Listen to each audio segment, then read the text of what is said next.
Hey guys, just thought I'd do you a little video. Another common issue with the Vectra C's window switches. We all know that they will go and they will just not work. You can press it as hard as you like and it just will not work.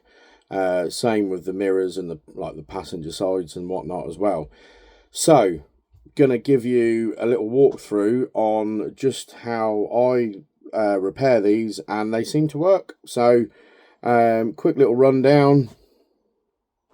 So this is your window switch for the Vectra VXRs and the Elites and any Vectras that have the rear windows. So obviously it's got the center switch, which to obviously change from the front to the back.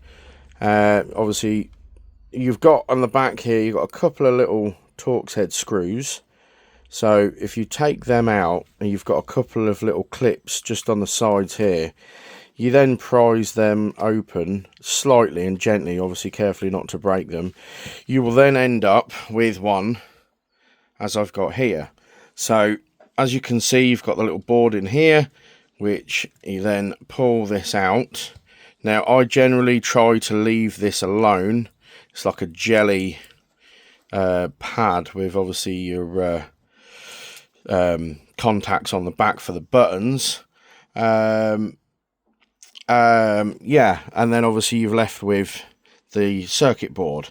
So what I generally tend to do, get some electrical contact cleaner and I'll just give the board just a bit of a clean. Just douse it, you know, let it fucking soak. And then what I will then also do is just get a little fine wire brush, just clean the contacts just ever so gently as to not damage them. Just gives them a bit of a clean up and whatnot. Then once you've wire brushed them up, just douse it with a bit of electrical contact cleaner again, and then obviously wait for it to dry, and then obviously assemble it back together in the reverse way. I generally like to leave these sort of 5 or 10 minutes just to dry out, just so that be careful of this, guys. Do not spray this, because if you spray it with electrical contact cleaner, the jelly or whatever you want to call it will expand, and then you will have problems in fitting it back into the case. So yeah, once you've completed it, put it back together, obviously put your screws back in, and then obviously pop it back in the door, give it a try, and then just go through all your buttons, just cycle through them, just check obviously they're all working. Same for the passenger side ones, so bit different. So there we go, that is a passenger side or front, sorry, that is a passenger side driver's switch, and they also found in the rear doors if you've got electric rear windows. So yeah, again, same sort of thing. You've got your tabs on the side. Generally they're quite easy. You've got sort of, as long as be careful with them, you can generally pop them open with a sort of flat-headed or some sort of pry tool, and get that top contact off. And once you've done that, you'll be left with that. So again, leave that alone. I generally tend to just pop that back in, and then again, same sort of thing, give that a good clean with the electrical contact cleaner. Obviously, as you can see on there, it does tell you obviously you're up and down, so you can make sure that you can get it in the correct way. They generally only go in one way, so obviously if you can get it in one way, try and turn it around the other.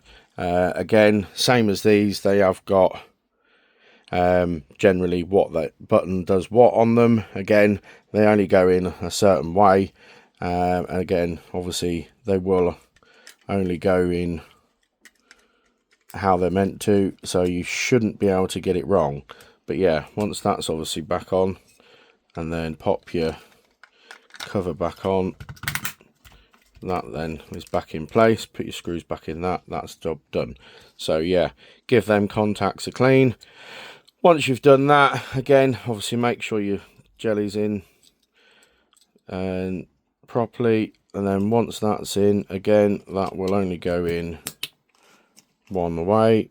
which of course, because I'm doing this one-handed, I have put it in the wrong way. Haha! There we go. Right way. Of course, I didn't really follow the, yeah, self-explanatory. And then, yeah, once that's obviously done, there's no screws in these ones.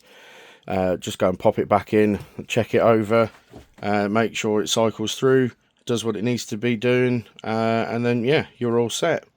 So hopefully that'll help you guys. I'm going to start doing some more helpful videos with obviously cheap repairs when it comes to the Vectras. Obviously I'll be doing other bits and pieces as well alongside with the build, just to help you guys out, you know, just things that I've learned over the years of owning Vectras and whatnot. So just a few little hints and tips and whatnot, if it helps you guys and keeps them on the road. They're getting a bit few and far between now, so they're getting a bit uncommon. So but yeah, if you find this video helpful, give us a like, feel free to subscribe. If not bothered. So, you know, if you like it, yeah, I appreciate it. So, but yeah, thanks for watching, guys.